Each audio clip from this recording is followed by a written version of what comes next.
Fantastic Four has had so many disasters before that it just couldn't catch a break.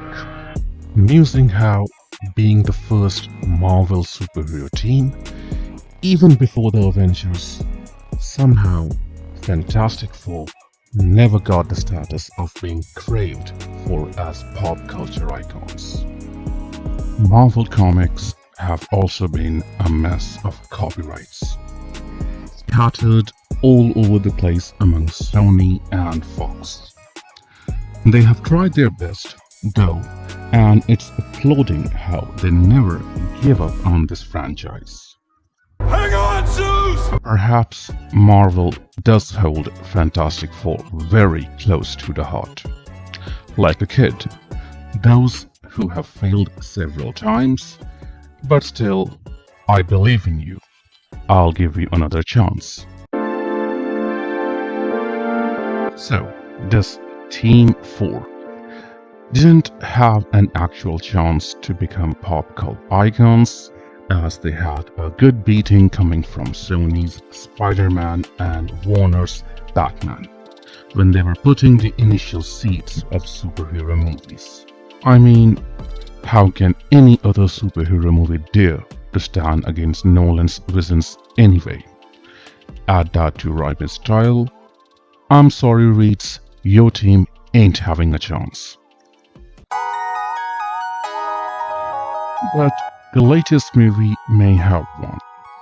Perhaps because all the previous iterations were such a disaster that this new one, even being whatever it is, people are like, fine, whatever. We'll take it as long as it's not a complete mess. But why did Fantastic Four never take off? Like, why? Maybe it doesn't have the emotional arc of Spider-Man losing his uncle or Bruce losing his parents. In the same line, Superman is losing his entire race too.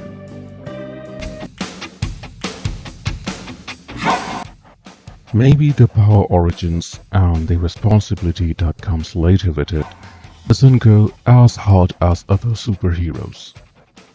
Fantastic Four was like, yeah, let's have some power from the stupid cloud and then be heroes. Like, yeah, that's about it. There is no emotional arc here of them attaining these powers and the responsibility of it. However, I guess when you watch it again and again, maybe you try to find them meaningful for whatever they are. Somehow, this side character, Silver Surfer, actually has more oomph to him than all of them four combined. And the transformation of the character to a female is something done right by Marvel recently. Played by Julia Garner, is done very well in the recent adaptation. And my mind wouldn't just stop giving me this scene that somehow she's gonna shout, "God damn it, Marty," in front of Galactus. I'm gonna kill you! And is Galactus stupid or something? He's a god, right? So why doesn't he act like one? In the movie, he's nothing but a kaiju, a big monster, and that's it. No superpowers, no nothing, just some dumb tall rock. Like it's a dinosaur. No, even dinosaurs have more personality. Galactus is just moving around like any Godzilla. You know what? Godzilla at least had bombastic fire.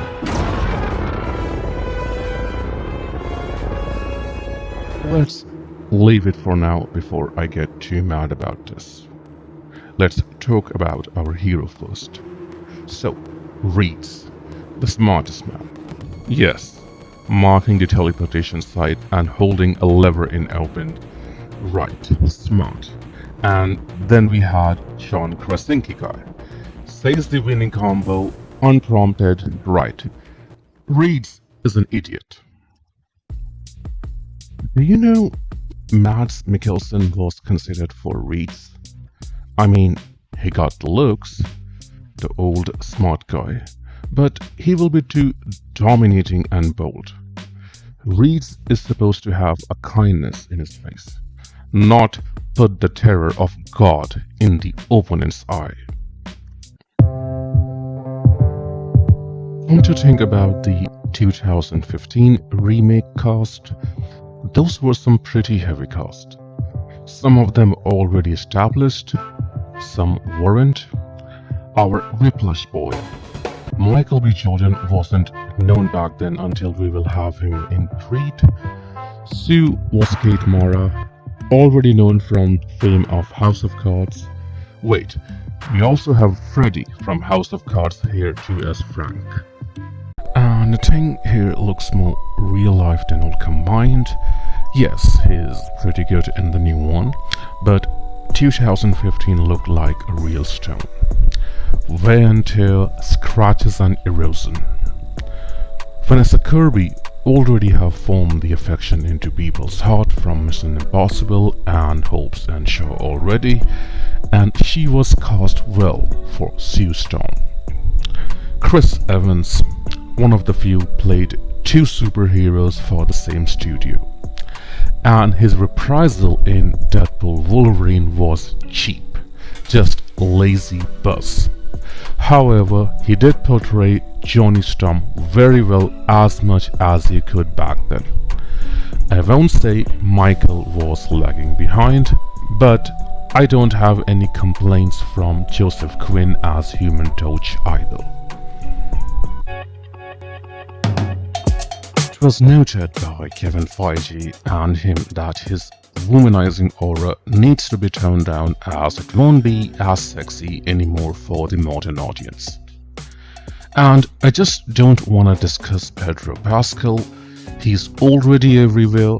Why talk about him more? But a comment. Yes, he did well with Reeds.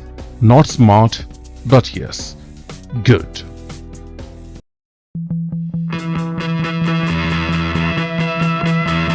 The plot somehow for the new movie picks up great in the first half and immediately falls off like a bad symphony losing rhythm. What began as a rising crescendo dissolves into a dissonant echo, leaving the audience stranded in a silence that was never earned. It has good pacing. It goes like Infinity War. Quick, quick, quick. Thanos is coming. Hurry, we gotta move. Shalla Bal, our new pretty Silver Surfer, already starts the movie with a warning that you are low on time. The countdown has already begun. And holy heck, she is scary. Like a ghost. The Silver we knew before. Interesting how two guys played it. Doug Jones as the body and Laurence Fishburne as the voice. Wasn't that spooky? Calm and perfect physique as he was. He didn't scare the hell out like the Julia Garner one did. Also, back then, Marvel was too much into just copying and pasting a lot. Silver fights the army like Hulk did, and he got his boat, which has its own consciousness, like Doctor Strange's cape too. A loyal fellow, a good pet. And the Millman. Can't forget him from Cobra Kai. He has this drilling device just like the Underminer. And you can't just miss how Elastigirl is basically Reed's. And her daughter, Violet, has eerily similar powers like Blue too. Anyway, I don't want to get too much into it. So, where was I? Hey, do you know that Hugh Jackman was also in the 2005 Fantastic Four? What's with Marvel's obsession with having Wolverine's face plastered over the new guy? Deadpool did it again too. But after the initial pace is set, Galactus is coming. This is where it starts to falter. Their whole super plan to bring down a god is to just trap him with a decoy baby. This is bad. That's bad writing. They spend too much time building up the rappel of Galactus' seriousness in arriving that they left how to develop characters even. Silver Surfer defection is just, look, help me, aren't you guilty? And that was it. And Shalla Bal said yes. Right, as if other people haven't implored me before not to kill their planet, as if I haven't killed planets with children, that now I'm suddenly gonna develop a conscience of saving one baby. I see you have decoded my language, which is also way too much of a reach for Johnny to be this smart. Better choice would be Reed decodes it, as it was just mere words, and Johnny said, hell yeah, I'm gonna decipher an ancient language from just 5 words and also learn the entire history of Silver Surfer's relationship with Galactus too. Look at me.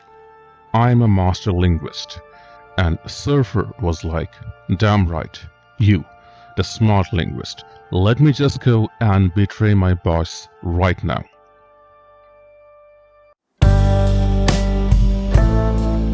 As much as I love Julia Garner's Sofa, I hated how the plot didn't give her much in climax to justify her actions or the presence in the movie.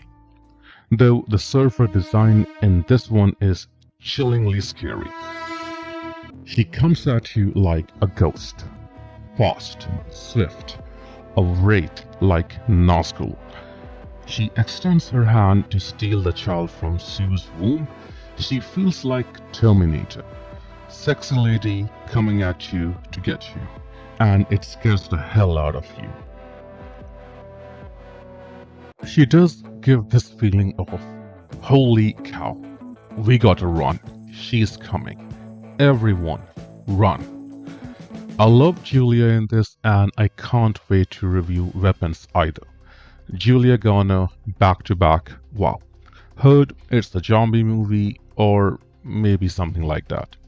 Well, anyway, so Galactus is humiliated in this movie.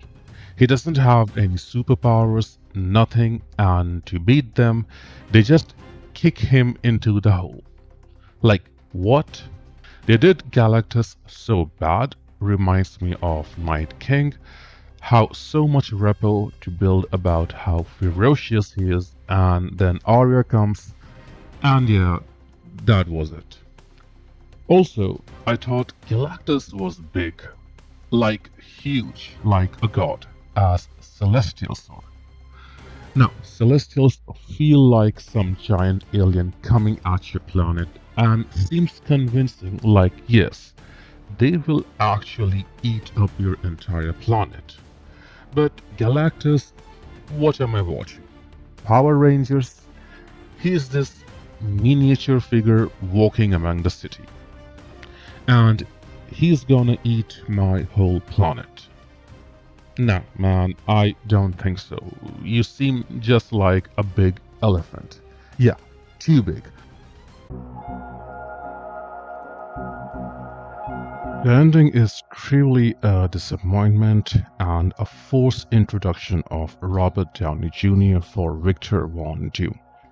But I guess that's what Marvel has to rely on these days. Ain't no way Marvel is gonna hit 1 billion unless they employ sleazy tactics of recycling dead characters, just to create enough buzz. All in all, this movie could have done better, at least the ending of it. But hey, Fantastic Four is already a failed franchise anyway.